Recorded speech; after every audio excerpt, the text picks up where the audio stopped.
Ayo simpan hartamu di langit.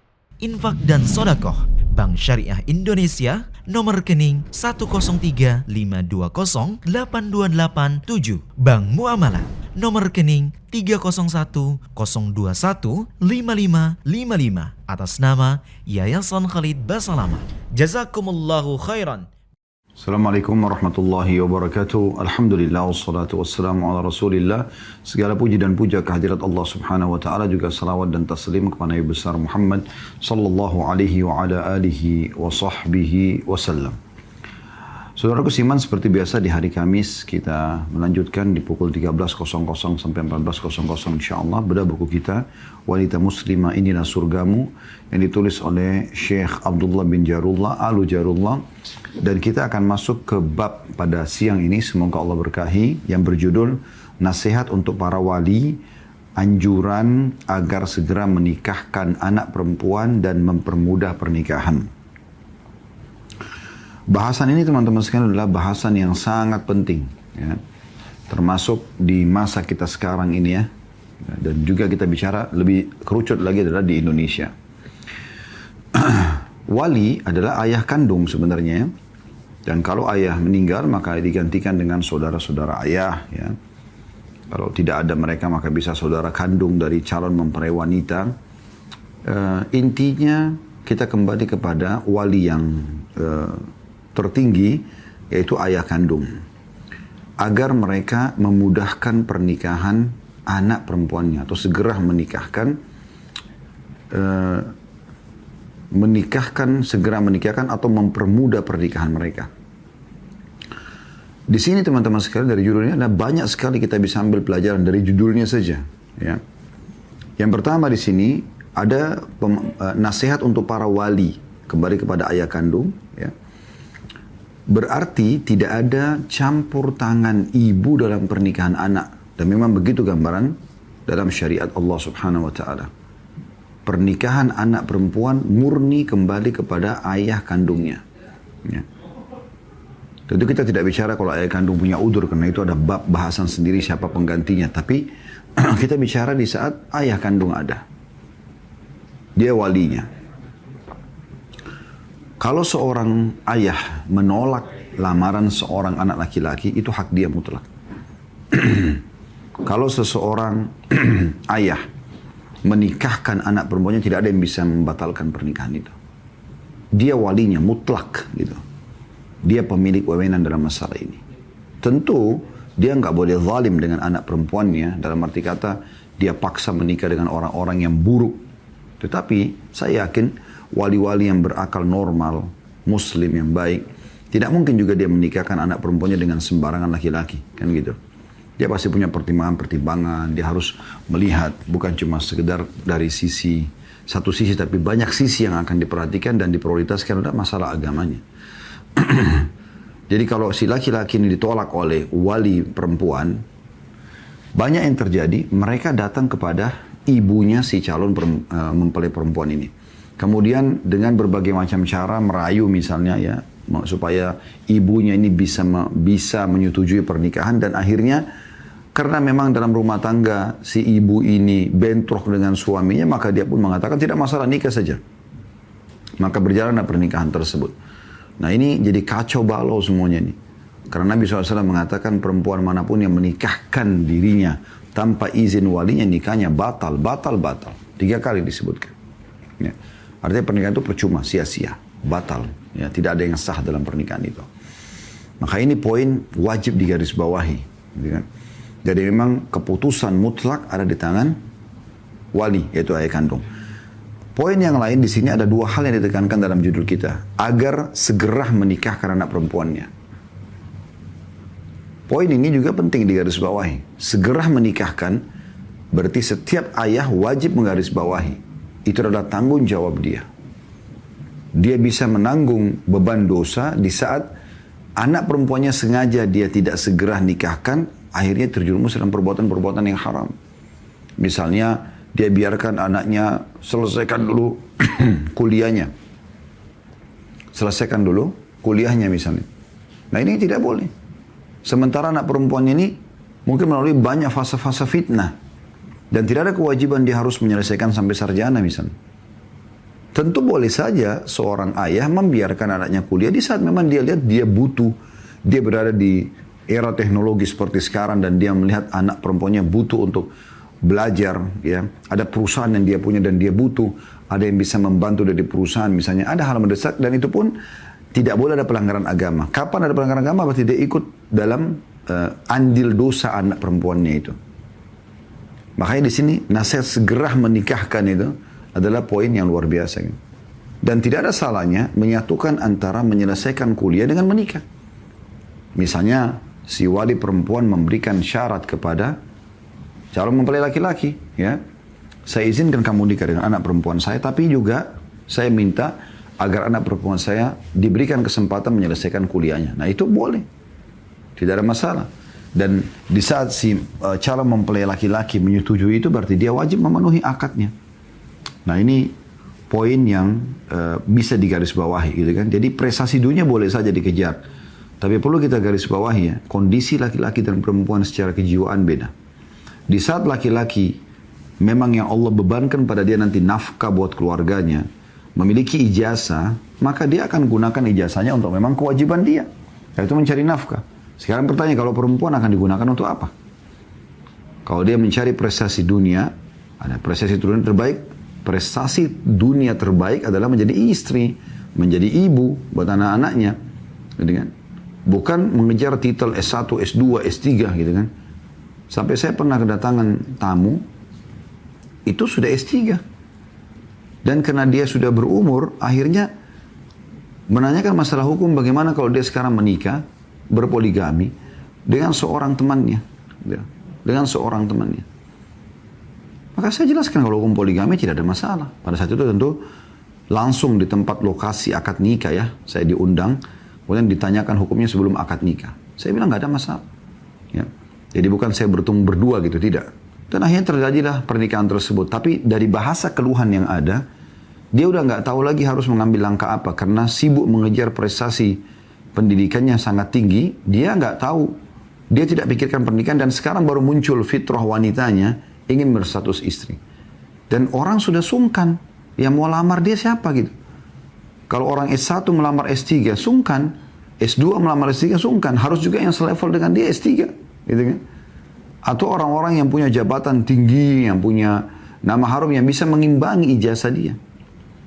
Sementara di rumah tangga suami nggak butuh. Ini loh ijazah saya S1, saya lulus terbaik kimia, fisika, matematika. Suami nggak butuh itu. Suami butuh Anda menjadi istri yang baik di rumah. Kalau dia datang, ya Anda sambut dengan baik. Anda penuhi kebutuhannya, gitu kan. Dan ada saat ada anak, Anda urus anak-anaknya. Itu yang dibutuhkan. Sebagai imbalannya Anda diberikan nafkah. Kan begitu. Nah itu poin yang perlu digarisbawahi di sini. Jadi segera nikahkan. Kita kembali kepada inti bahasan kita. Segera nikahkan anak perempuan. Ya. Dan ada poin yang kedua di sini. Permudah pernikahannya. Jadi bukan hanya segera nikahkan, tapi permudah. Karena memang dua hal ini berkait satu sama yang lainnya. Tidak usah peduli tentang masalah laki-laki itu kaya atau tidak. Yang penting kata Nabi SAW, "Idza ja'akum man tardawna dinahu wa khuluquhu fazawiju." Kalau datang kepada kalian yang kalian sudah ridhoi, terima. Ya, akhlak dan agamanya, terima pelamarannya. Jadi bukan kayanya, bukan tampannya. Tapi agama sama akhlaknya sudah bagus, terima saja lamarannya. Sudah. Anda sebagai wali, lepas tanggung jawab. Akad nikah yang Anda katakan, saya nikahkan kamu sama anak perempuan saya, Fulana binti Fulana, dengan mas kawin ini. Itu sama saja Anda mengatakan, ini anak selama ini di bawah naungan saya. Makannya, minumnya, tidurnya, pendidikannya, keamanannya, semuanya. Saya yang tanggung ini. Sekarang saya serahkan ke kamu, terima nggak? Iya, qabil tuh, saya terima. Ya. Makanya semuanya pindah kepada suami setelah itu. Ya. Makannya, minumnya, rumahnya, transportasinya, keamanannya, semua pindah. Bukan lagi kewajiban ayah. Berarti seorang ayah harus memahami poin ini. Dia sudah lepas tanggung jawab dia sampai batas anak perempuan itu menikah. Walaupun tetap dia status ayah. Dan dia akan panen pahala. Dia juga bantu kalau ada permasalahan rumah tangga anaknya untuk dia pecahkan. Iya, memang. Gitu. Tapi perlu digarisbawahi di sini, kalau dia sudah serahkan, dia sudah lepas tanggung jawab, itu suatu poin yang luar biasa. Jadi segera nikahkan dan permudah. Nah, dipermudah di sini ada dalam arti kata, udah kalau orang datang yang baik akhlaknya, agamanya, terima saja. Nah, ekonomi bisa jadi baik nanti. Anda pun bisa membantu ide-ide misalnya. Ya. Kami tahu ada beberapa ulama di Saudi, Masya Allah. Itu anak-anaknya belasan tahun sudah pada nikah semua. Ya laki-laki ya perempuan. Bukan cuma perempuannya, laki-laki juga begitu, dinikahkan semua. Sampai punya anak sekian banyak, semuanya dinikahkan. Nikah muda semua. Dan pernikahan muda ini bukan sebuah masalah. Tapi justru solusi dalam menghadapi problematika remaja di masa kita sekarang. Dari pergaulan bebas, tontonan bebas ya. Itu akan tertanggulangi dengan pernikahan. Pernikahan adalah solusi yang terbaik. Bahkan anak-anak yang kurang dewasa pun menjadi dewasa dengan berumah tangga itu. Jadi belajar, merasa punya tanggung jawab. Makanya judul yang luar biasa yang harus diperhatikan baik-baik. Ya. Lebih baik teman-teman sekalian, kita mendatangkan sosok anak mantu yang mukmin dan kita tambah satu piring di meja makan kita, daripada anak kita biarkan bebas bergaul di sana. Yang kita sayangkan luar biasa, banyak para wali ini justru dia yang sokong anaknya sekolah ke negara-negara kafir, perempuan sendirian, tinggal di kos-kosan, tinggal di kontrakan, teman-teman di sekitarnya semua pergaulan bebas, ya hari Sabtu Ahad mereka ke diskotik, mereka ke karaoke, pacaran sana sini, teman kos-kosannya atau kontrakannya bawa lawan jenis. Itu terjadi di negara-negara non-muslim. Terus Anda pikir, oh enggak, anak saya baik kok, dia sholat. Banyak sholat tapi berzina. Banyak sholat tapi ya minum khamar. Banyak sholat tapi narkotika. Banyak sholat tapi bergaul bebas gitu kan. Jadi hati-hati, Anda bertanggung jawab depan Allah Subhanahu wa Ta'ala. Targetkan dalam pikiran Anda pernikahan anak perempuan Anda, bukan yang lain. Bagaimana Anda dididik dengan baik supaya dia siap menjadi istri, lalu Anda serahkan ke laki-laki mukmin yang siap untuk menjadi suaminya. Biarkan dia menjadi tanda kutip pabrik manusia yang nanti akan lahir generasi yang merupakan cucu Anda nanti, dan juga itu akan jadi pahala buat Anda karena Anda penyebabnya. Nah, ini perlu digarisbawahi. Begitu juga banyak wali yang justru dia lebih memilih anaknya pacaran di depan mata dia. Jelas-jelas pacarnya datang, jemput anak perempuannya, izin ya om, ya, izin paman, ya. Kemudian dibawa kemana kira-kira? Malam Ahad, naik kendaraan dingin-dingin di mobil AC. Pergi ke diskotik, pergi ke mall, pergi ke bioskop, terus kemudian tidak terjadi perzinahan.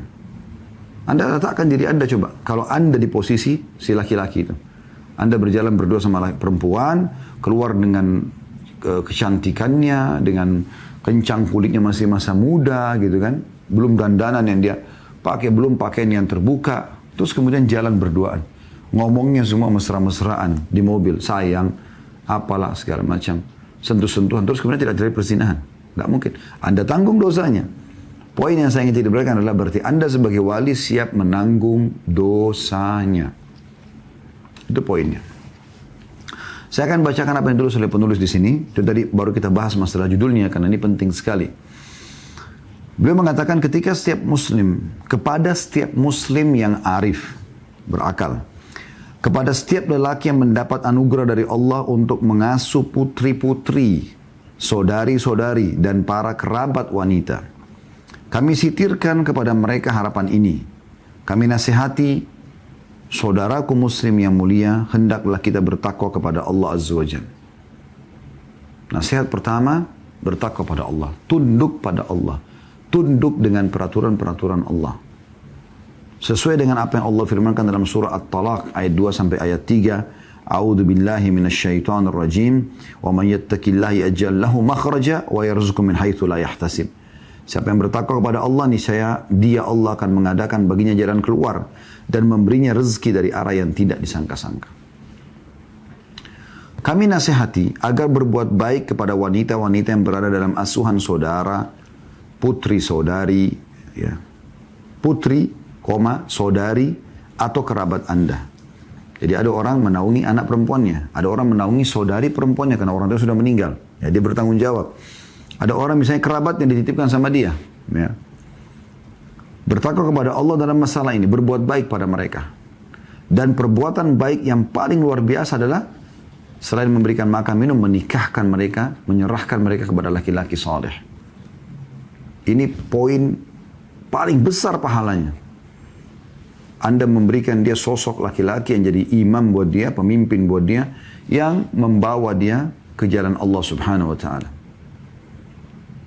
Anda akan panen pahala. Kata beliau, karena mereka adalah amanah dari Allah yang berada di pundak, di atas pundak Anda. Allah memilih Anda untuk menjadi pengasuh mereka. Jadi status saya dan bapak-bapak ibu sekalian bapak-bapak yang ikuti acara ini, kita bicara bapak di sini kena wali ya. Kita cuma status ayah, status. Allah yang buat kita punya status. Kalau Anda lihat wajah anak-anak Anda itu ciptaan Allah Subhanahu wa Ta'ala. Kita nggak ada punya andil di satu helai alisnya, satu helai rambutnya. Kita nggak pernah punya andil dalam menata, oh matanya besar, hidungnya mancung atau pesek. Nggak ada sama sekali campur tangan kita di situ. Ciptaan Allah Azza wa Jalla. Allah lah yang membuat Anda punya status dan mengamanahkan itu. Supaya Anda bisa panen pahala dari anak-anak itu. Kalau Anda bengkalikan maka akan menjadi pencelaka bagi Anda gitu. Ya. Di antara kebaikan yang Anda berikan, kata beliau, kepada mereka adalah menikahkan mereka yang sudah balik dengan lelaki yang setara. Dan segera melakukan pernikahan mereka saat seseorang sudah melamar dan diterima. Permudahlah urusannya dan bertoleransilah demi melakukan tolong-menolong untuk berbuat baik dan bertakwa kepada Allah Azza wa Jalla. Jauhilah sebisa mungkin segala kendala yang dibuat-buat sehingga sulit merealisasikan pernikahan tersebut. Ya. Kadang-kadang ada 1001 alasan di benak seseorang ayah untuk menolak lamaran seseorang. Ya. Anda tentu punya hak untuk mempertimbangkan, saudaraku Siman ya. Misalnya Anda mempertimbangkan, sepertinya jangan dulu. Saya lihat anak saya ini masih butuh waktu, mungkin berapa bulan saya coba akan tanamkan lagi pendidikan agama, ya, tentang kewajiban dia sebagai istri segala macam gitu ya. Tapi bukan berarti Anda tunda tidak menikahkan sama sekali. Sampai anak itu, anak perempuan sudah ada sampai 30 tahun. Ya. Bolak-balik laki-laki yang datang melamar sudah 32 tahun, 33 tahun. Sementara masa produktif seorang wanita itu terbatas. Ya. Ada wanita bahkan di umur 40 tahun sudah masuk masa menopause. Yang dimana bagi laki-laki umur 40 tahun itu justru puncak kedewasaan dia. Makanya para nabi-nabi dipilih menjadi nabi, dinubuatkan jadi nabi di umur 40 tahun. Ya. Kan disitulah puncak daripada kedewasaan, kesempurnaan akal dia. Ya. Lebih sabar, lebih dewasa, lebih bijaksana, itu di umur 40 tahun memang. Bagi laki-laki. Tapi kalau perempuan berbeda. Makin dekat di angka ini maka makin luar biasa. Anda bisa bayangkan, kalau anak Anda balik di umur 14 tahun misalnya, atau 13 tahun.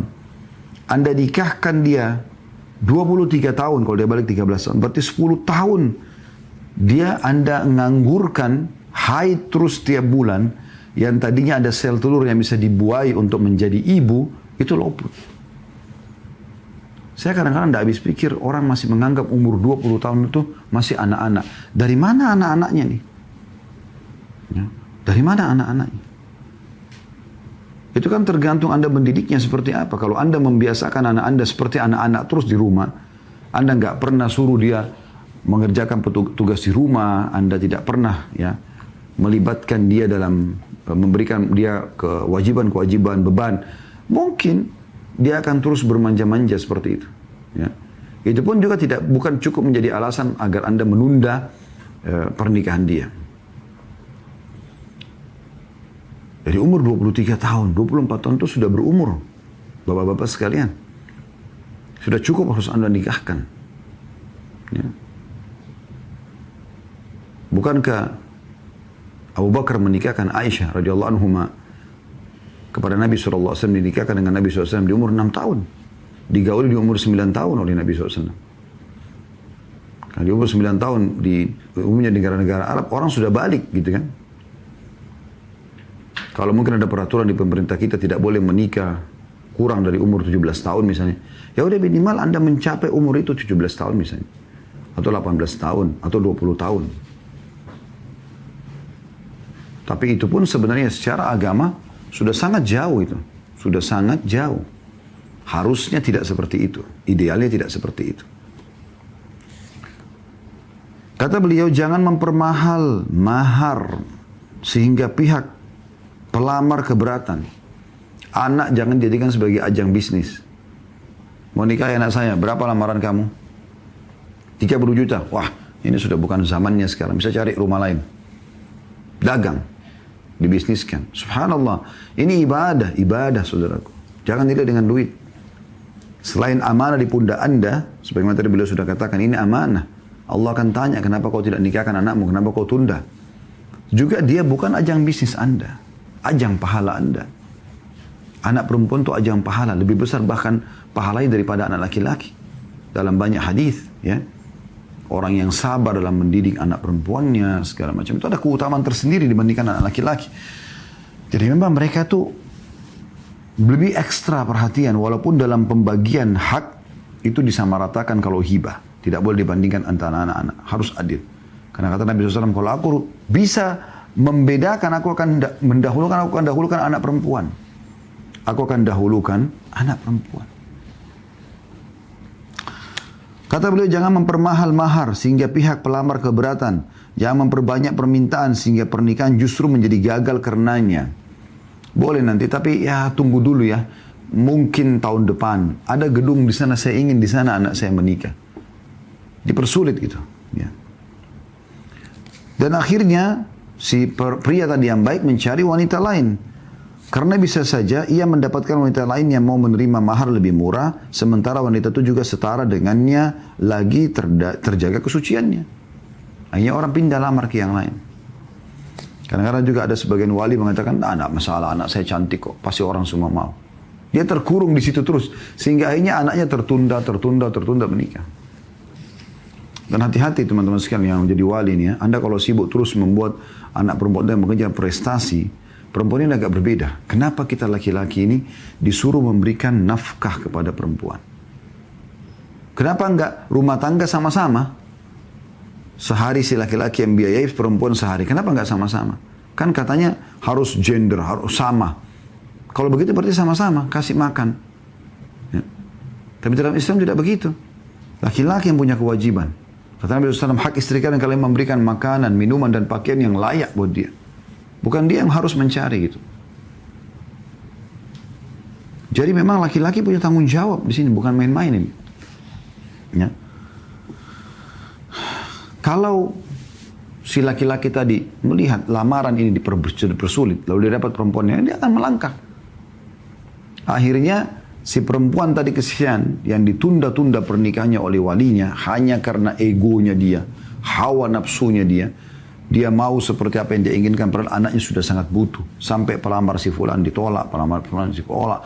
Ada yang ditolak karena kasus poligami, ada yang ditolak karena umurnya beda jauh, ada yang ditolak karena baru S1 belum S2, ada yang ditolak karena belum punya mobil, ada yang ditolak karena belum punya rumah, dan segala macam hal. Agama dilupain. Itu yang diprioritaskan.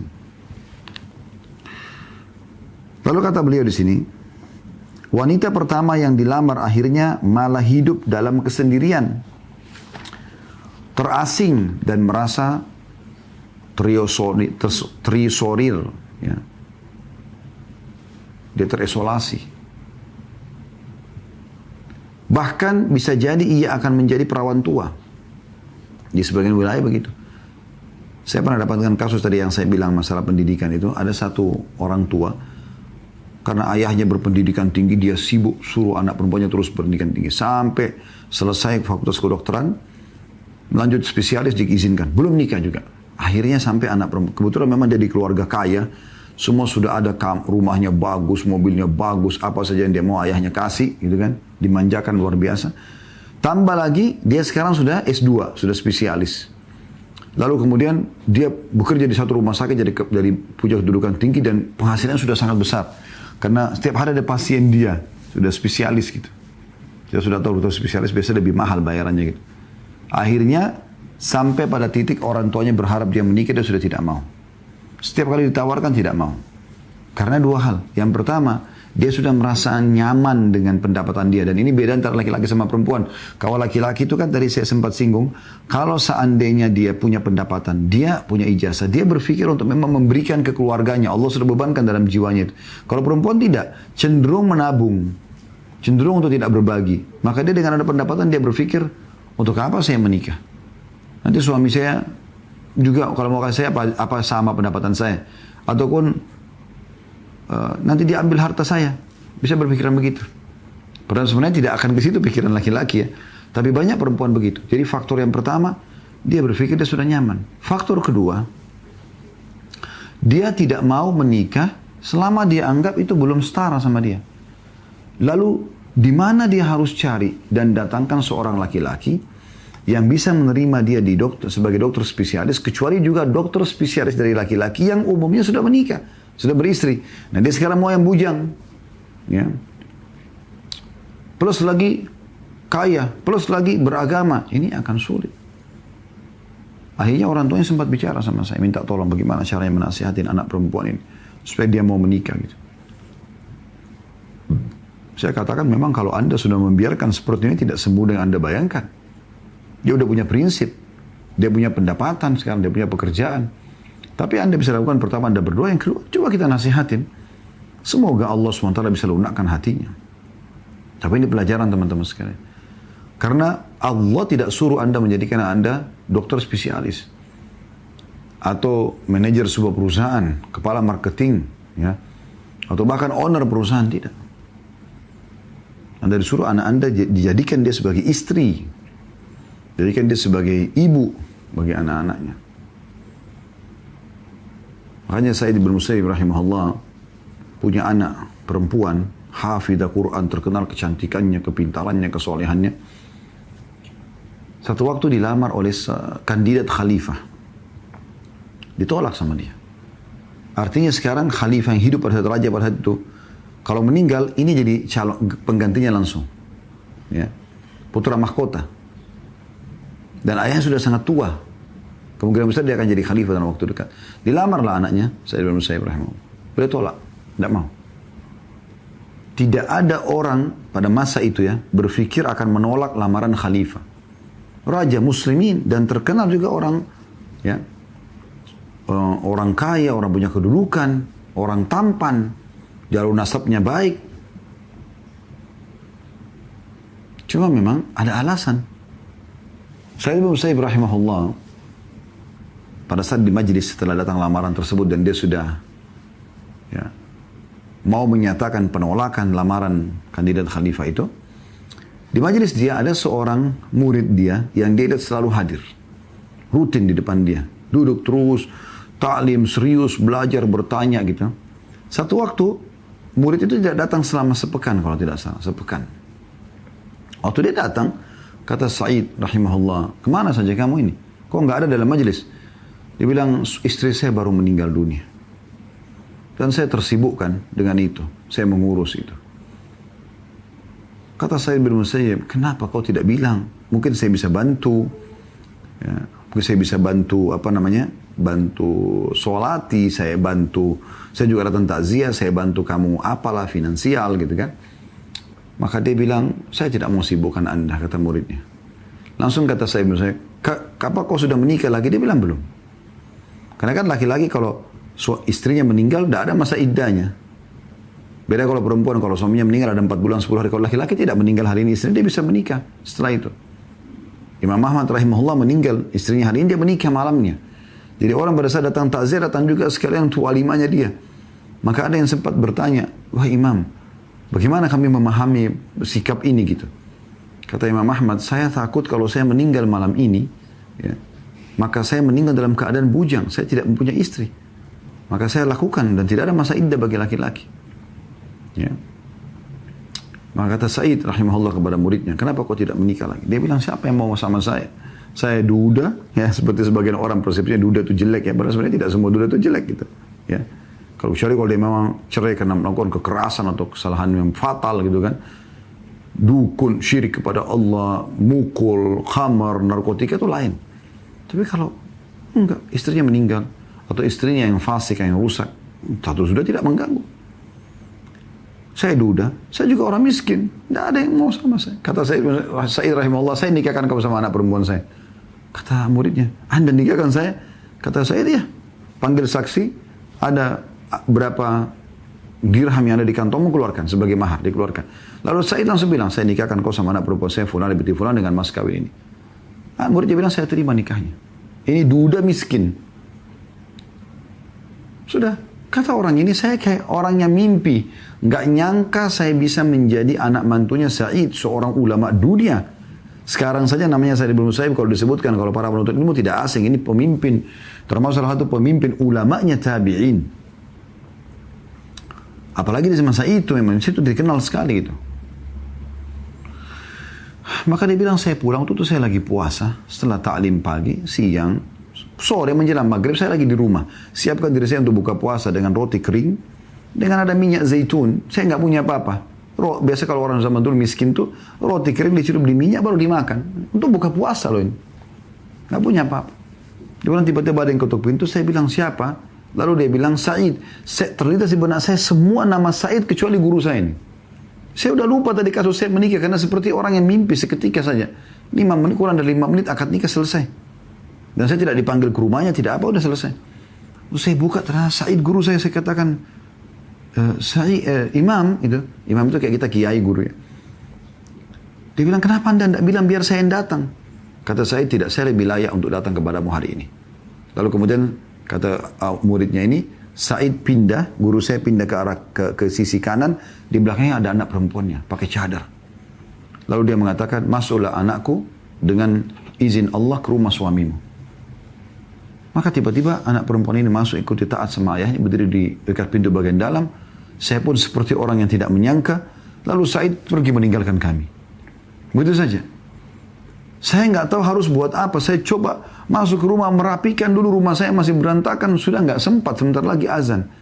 Saya juga tidak tahu harus bicara apa sama anak perempuan yang tiba-tiba jadi istri saya, gitu kan? Saya pun persilakan dia duduk, lalu saya pergi ke sebelah tetangga saya, tolonglah saya, dia bilang. Kata mereka, kenapa? Saya dinikahkan sama anaknya Sa'id bin Musayyib.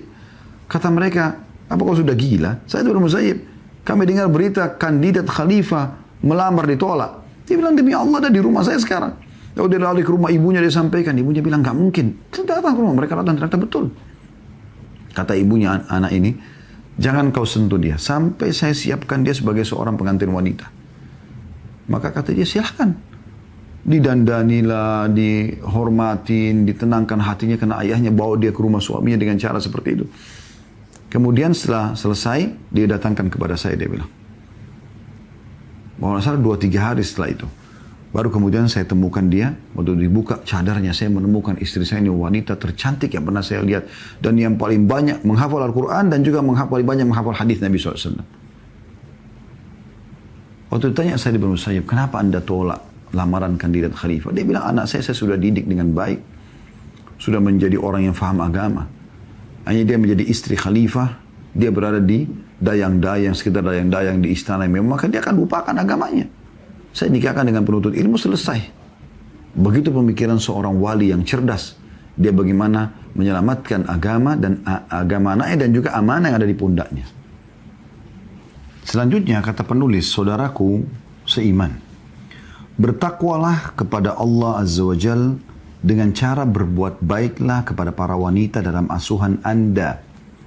Sebagaimana dilakukan oleh kaum muslimin terhadap kaum wanita dalam asuhan mereka dengan segera menikahkan dan mempermudah urusan pernikahan. Bahkan bila perlu menolong mereka dengan harta mereka, dengan harta agar mereka bisa tampil lebih baik misalnya.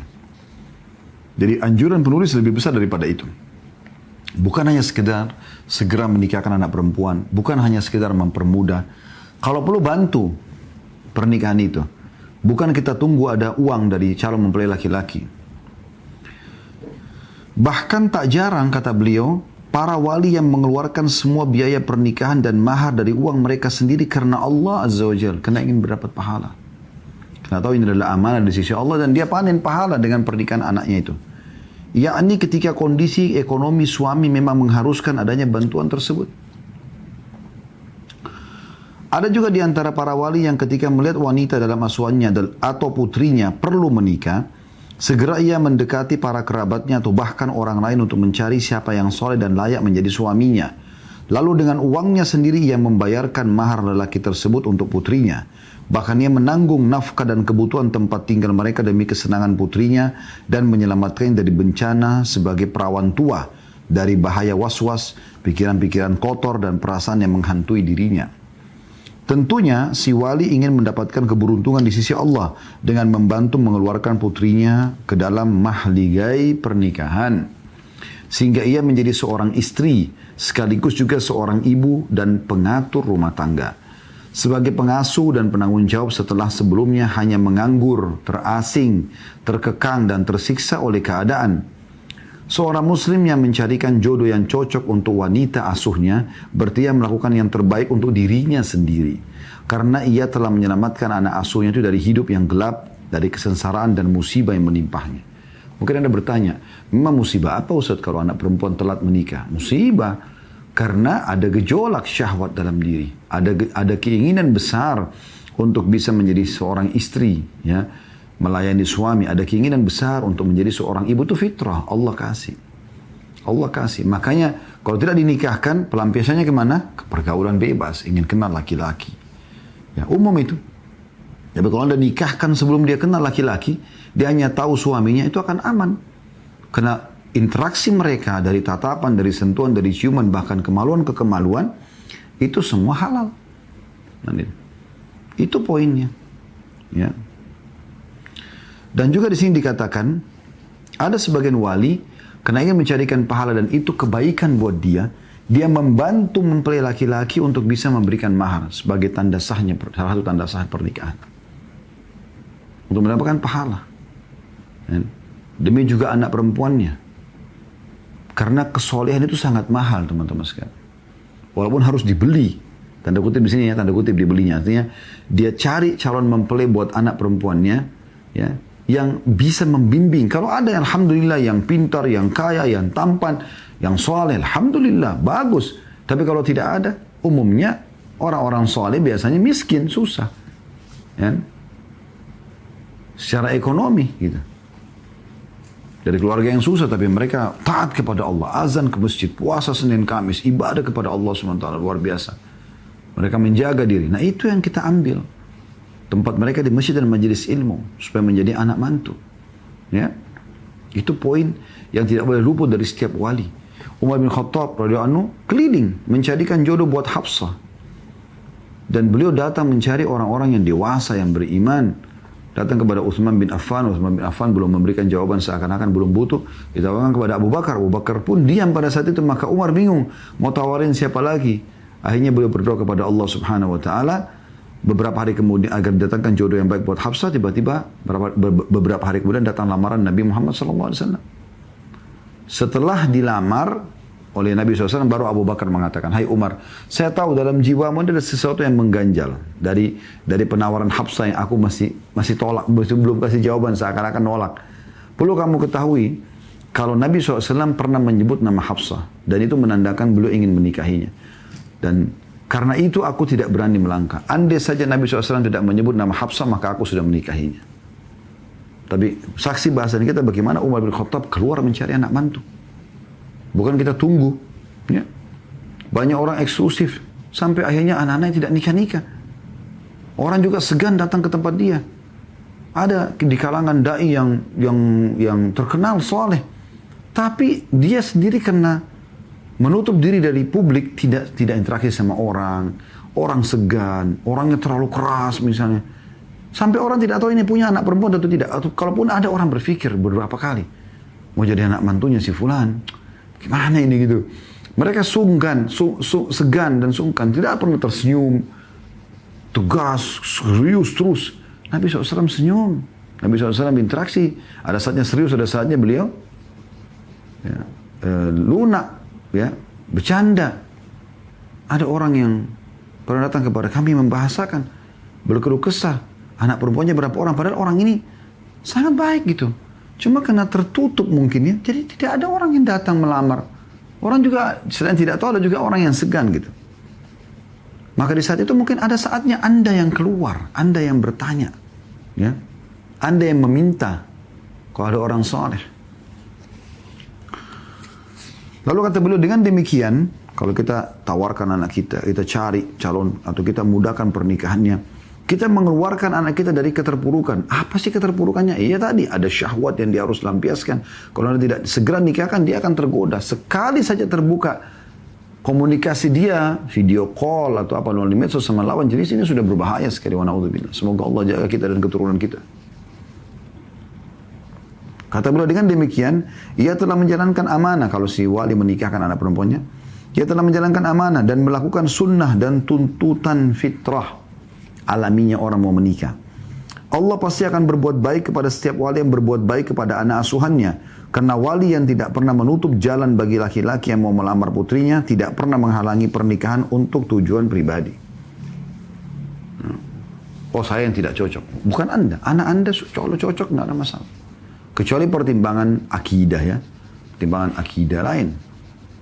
Atau ada orang yang mengatakan, saya akan melamar anakmu. Lalu orang itu tidak datang-datang. Ya sudah, itu lain. Ya. Mungkin dia sudah nikahkan sama anaknya sama orang lain. Itu lain ceritanya. Tapi yang penting, jangan sampai Anda menjadi penyebab. Sehingga tidak ada yang melamar anak-anak. Dipersulit sekali. Gitu kan. Kadang-kadang karena ego-ego pribadi saja. Ya. Tidak sesuku. Ya. Misalnya. Oh, ini saya dari Jawa, ini dari Sulawesi. Kayaknya nggak cocok kita. Padahal sama-sama Muslim. Ya. Ini turunan Arab, ini bukan Arab, sudah ini kayaknya nggak cocok. Nah, ini belum tentu. Bisa saya cocok gitu kan. Nabi SAW punya istri dari orang Kipti, ya, dari suku Kipti, Maria. Punya juga istri dari orang Yahudi, Juwairiyah, Sofia. Ya. Jadi ada dari selain orang Arab ada. Gitu kan. Kata beliau, paragraf terakhirnya, tidak pernah menghalangi pernikahan untuk tujuan pribadinya. Karena orang, kata lanjutannya, karena orang yang berbuat demikian berarti ia telah mengkhianati amanahnya.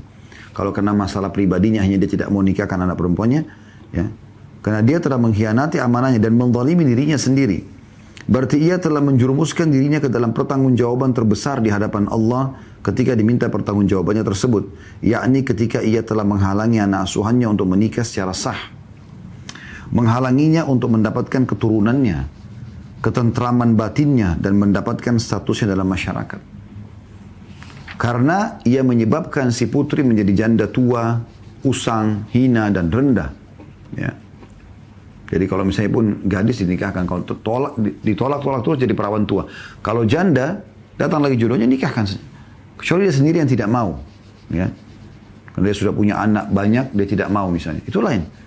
Ya. Tapi kalau dia tahan dan tidak usah nikah lagi, tidak usah gini, nanti kau gagal lagi, nanti segala macam, maka bisa jadi janda tua, bahkan terhina, rendah, ya.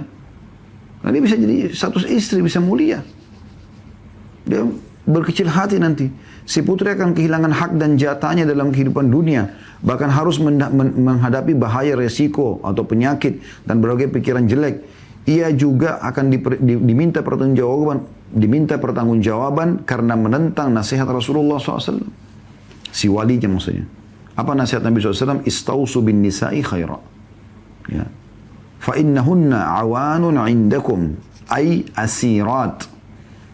Akhadtumuhunna bi amanatillahi wastahlaltum furujahunna bi kalimatillah. Pergaulah kaum wanita dengan baik karena mereka itu adalah tanggung jawab kalian, yakni tawanan kalian. Karena kalian telah mengambil wanita sebagai istri dengan amanah dari Allah. Dan kalian menghalalkan kemauan mereka dengan kalimat Allah pula. Hadis ini, hadis yang diriwayatkan Ibnu Majah. Ya, dengan sanad hasan. Jadi hadis ini menjelaskan kita harus betul-betul pergauli wanita dengan baik. Bukan cuma istri. Ibu, tante, saudari, anak perempuan, ya. Dan bagi suami setelah menerima anak perempuan dari seorang muslim, ya, yang notabene-nya adalah mertua dia dan juga saudara dia muslim, maka dia harus menjaga amanah ini. Karena pada saat dia akad nikah, dia terhalalkan bagi dia kemaluannya atas nama Allah. Dia harus menjaga amanah, berbuat baik dengan wanita tersebut. Dan dalam hadis yang lain, khairukum khairukum li ahli wa ana khairukum li ahli. Dan yang terbaik di antara kalian adalah yang terbaik terhadap istrinya dan aku adalah yang terbaik di antara kalian kepada istriku. Hadis ini riwayat Tirmidzi dan Darimi dan ini disahihkan oleh Syekh Albani. Ya. Jadi Nabi SAW memberikan gambaran. Ada hadis yang lain, akmalu min iman ahsanum khuluqa wa khiyarukum khiyarukum li ahli wa ana khiyarukum li ahli. Artinya, orang yang paling sempurna imannya dan rekan adalah orang yang paling baik akhlaknya. Dan tolok ukur baik akhlak adalah baik dengan istrinya. Dan aku adalah sebaik-baik suami untuk istri. Dan dia jadikan aku sebagai contoh. Begitu sabda Nabi SAW. Jadi memang kita harus menjaga ini ya. Bagi orang yang sudah diamanahkan, dinikahkan, dia harus baik. Jangan dia justru tunggangi, oh ini kena mertua saya kaya. Wah mumpung nih. Lalu kemudian dia desak istrinya untuk minta modal, untuk minta ini. Tidak, dia harus punya harga diri. Padahal sudah dinikahkan gitu kan. Dia hormati walinya si wanita ini. Dengan berterima kasih, dengan membantu apa yang bisa dia bantu. Nabi Musa alaihissalam pada saat mau melamar atau menikah dengan, bukan melamar, tapi dinikahkan oleh Nabi Shu'aib dengan anaknya di wilayah Madian. Maka akadnya adalah sebagai maharnya mengabdi, maksudnya membantu Nabi Shu'aib selama 10 tahun. 8 atau 10 tahun. 8 musim haji atau 10 musim haji gitu ya. Nah itu dengan membantu mengembala domba ya, mengisi air kebutuhan rumah, merawat rumah ya, sambil dia nikah dengan anaknya Nabi Shu'aib. Dan dia bantu mertuanya. Mertua bukan musuh, karena sebagian orang juga jadikan mertuanya sebagai saingannya, musuhnya. Pilih saya atau ayahmu. Ini gak benar. Atau misalnya laki-laki mengatakan, perempuan mengatakan pilih saya atau ibumu, dibilang sama suami, ini tidak boleh semuanya. Ya. Walaupun bahasan kita masih berkisar di masalah wali, belum masuk ke masalah suami istri, tidak masuk dalam masalah suami istri, tapi sedikit kita singgung tadi masalah itu. Sebagai penutup, penulis mengatakan itu merupakan nasihat yang demikian kompleks yang harus ditaati karena mengandung unsur akhlak yang luhur, kelembutan, kasih sayang dan kebajikan dari Nabi SAW yang penuh rahmat dan Rasul yang membawa hidayah. Makna juga di sini berbuat baik dengan istri, bukan tentu Nabi SAW menjadi contohnya. Apakah seorang suami nggak boleh marah sama sekali dengan istrinya? Enggak. Dia boleh marah, tapi marahnya karena Allah Subhanahu Wa Taala, karena ada pelanggaran yang terjadi. Istri memang melakukan pelanggaran, ya. Nah itu poinnya. Kalau tadi pelanggaran beda, nusyud namanya, pembangkangan. Nggak mau jalankan kewajiban, nggak mau tutup aurat, nggak mau sholat, itu lain. Ya, itu lain. Maka ini poin perlu digarisbawahi, teman-teman sekalian. Ya.